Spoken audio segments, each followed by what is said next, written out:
नमस्कार, मैं हूं हेमंत चड़ार और आप देख रहे हैं मध्य प्रदेश का number 1 news channel the Bahujan news Damoh MP.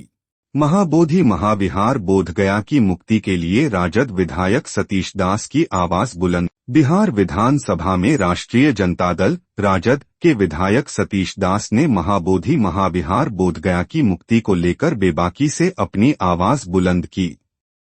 उन्होंने स्पष्ट शब्दों में कहा कि यह पवित्र बौद्ध स्थल है और इसे बौद्धों को सौंपा जाना चाहिए। सतीश दास ने 1949 के बोधगया मंदिर अधिनियम बीटी एक्ट 1949 को रद्द करने की मांग की, जो मंदिर को गैर बौद्ध नियंत्रण में रखता है।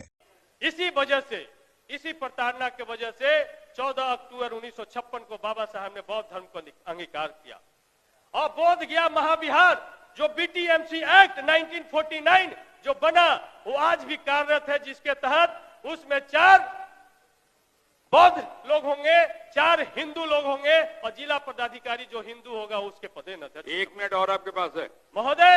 हमें कहना चाहते हैं कि ये 9 सदस्यों में 5 हिंदू होंगे, 4 बौद्ध होंगे। क्या ये सिर्फ बौद्ध धर्म के लिए लागू होता है? यदि ये लागू होता है, संविधान लागू हो गया तो बीटी एक्ट को खत्म करना चाहिए और उनको भी आर्टिकल 26 के तहत उनको भी धार्मिक स्वतंत्रता का अधिकार है, उन बौद्ध भाइयों को भी मिलना चाहिए। यदि नहीं ऐसा है तो हम तो मांग करते हैं सदन से कि अयोध्या मंदिर में भी इस्लाम धर्म के मानने वालों को मेंबर बनाया जाए, जैन धर्म के मानने वालों को मेंबर बनाया जाए, बौद्ध धर्म के मानने वालों को मेंबर बनाया जाए। ये सिर्फ बोध गया महाविहार के लिए ये एक्ट क्यों काम कर रहा है? पूरे जीवन आरएसएस में सेवा देने के बाद मुझे लगा कि वहां केवल उच्च जातियों को महत्व दिया जाता है। इसके कारण मैंने अपने पैसे से पूरा बुद्ध विहार बना दिया। जय भीम, नमो बुद्धाय। बुंदेलखंड के जनपद हमीरपुर के सरीला में मैत्रीय बुद्ध विहार है। बहुत ही खुशी हुई ये जानकर कि ये बुद्ध विहार अनुसूचित जाति के दिवाकर समाज ने बनाया है। अब तक ये रिकॉर्ड हमें पहली बार मिला है कि गाडगे बाबा से प्रभावित होकर, बाबा साहब के आंदोलन से प्रभावित होकर एक धोबी समाज ने, गाडगे समाज ने, दिवाकर समाज ने बहुत भव्य बुद्ध विहार बनाया। उन्होंने 1 बीघा जमीन खरीदी। उनके पुत्र अधिशासी अभियंता थे जो सड़क दुर्घटना में हमारे बीच नहीं रहे। आप देख सकते हैं इस बुद्ध विहार में उनकी प्रतिमा भी छोटी सी लगाई गई। उनके एक पुत्र हैं, रेलवे में अफसर हैं और वो रिटायर हो गए हैं। उन्होंने अपने पूरा जीवन आरएसएस में जिया। इसके बाद जब उन्हें लगा कि आरएसएस हक वंचित असहाय कमजोर लोगों के साथ नहीं खड़ी है बल्कि उनके हक अधिकार छीन रही है, तो बुद्ध के आंदोलन से, बाबा साहब के आंदोलन से प्रभावित हुए और उन्होंने अपनी जन्मभूमि पर, सरीला के पास उनका गांव है, और रोड पर 25-30 लाख रुपए की जमीन खरीदकर और लगभग 30-40 लाख रुपए लगाकर बहुत सुंदर बुद्ध विहार बनाया।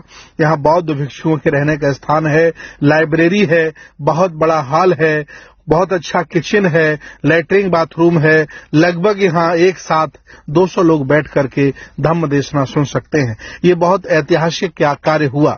आज मुझे खुशी है कि भारत के गांव-गांव में, गली-गली, मोहल्ले-मोहल्ले में बहुजन समाज जाग रहा है, हक वंचित समाज जाग रहा है। जो लोग कभी इज्जत नहीं करते थे, बात नहीं सुनते थे, अब वह हमारे साथ चल पड़े हैं। बहुत सुंदर पीतल की प्रतिमा स्थापित कराई गई, बहुत सुंदर उसे बनाया गया। गांव के हिसाब से, सरीला के हिसाब से ये बहुत अच्छा बुद्ध विहार है।